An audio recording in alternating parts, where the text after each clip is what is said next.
So, we're going to go ahead and burn some gems today. We're going to see if we can get some medals for Bradley here. Don't know if we'll get enough, but we'll at least have some. So, not like a crazy amount, right? But we'll hopefully have enough to at least kind of get him started.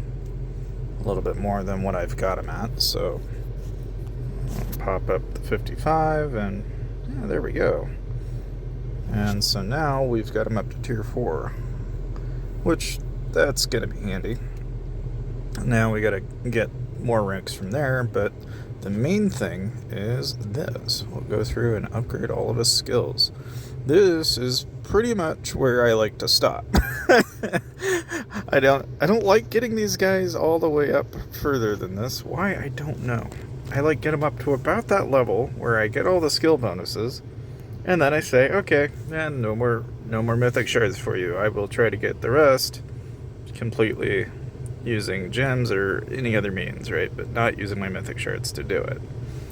So, of course, I also ranked in the basic skills up for Icefield, so that's a nice plus. And I don't know. I mean, really about all I can ask for in this current set of events right now. Being that, of course, we do have Cave of Monsters and Glowstone, and then eventually Earth Lab and Darkforge. There's not really a whole lot to say other than that I have been gathering like a madman, trying to get all of my troops back out. I'm fixing to actually get through the first upgrade, which has taken me forever, okay, to be able to even get anywhere near. I really do have sympathy for those of you out there who get zeroed, but at the same time, it's like, I know people have not seen me go around and attack players in a long time.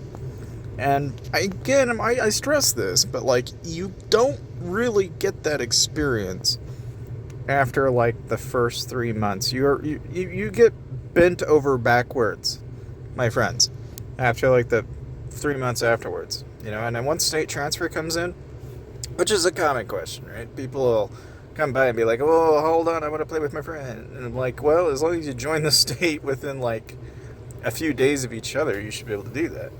Now, if you're like months apart, yeah, you're probably not going to have the same experience. You'll have to jump over and start a new account. I mean, that's just kind of the way it is. It's not to say you can't transfer your main account to a new state, but it's just one of those things that it sounds complicated, but it's really not. And I don't know, I feel like, I always get somebody that'll ask from time to time now that we've even got two, we have not one, but two options now on Bear Trap. It's like, basically there's no excuse to not do Bear Trap anymore. Unless, of course, you're me and you work and Hunting Trap starts exactly as your break-ins. Because, that's convenient. But, I don't know, even on the same token, I don't, how do you say, I play this game very casually, right? And I think that's kind of the way that a lot of people ought to play. If you're wanting my opinion on Whiteout Survival, like, this game is a casual game. I don't think you should chase the people that are spending. I think a lot of people want to.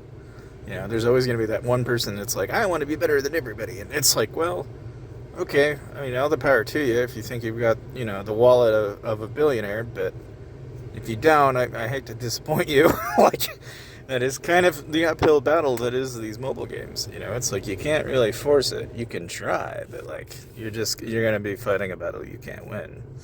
And so for that reason, a lot of the time when I give you guys advice and such, I'm trying to get you to kind of understand where I'm coming from. And I don't have the same experience as somebody that has played this game completely free.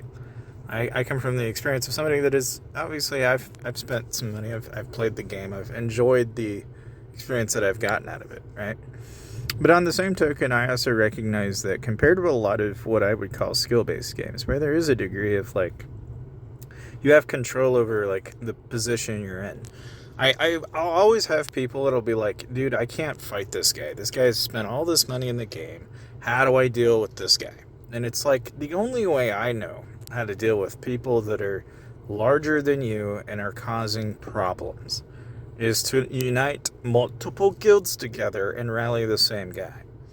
Because even though he might have like some of the best stats in the game, you're gonna find that if he doesn't have a guild to join, and you're rallying him with maximum numbers of troops, that yeah, after a while it's gonna get pretty expensive for both sides.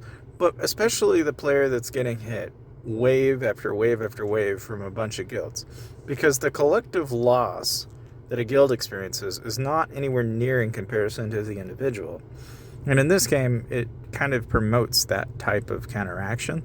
It's just that not everybody can get an entire alliance or multiple alliances involved to do something like that, or get them when they're offline.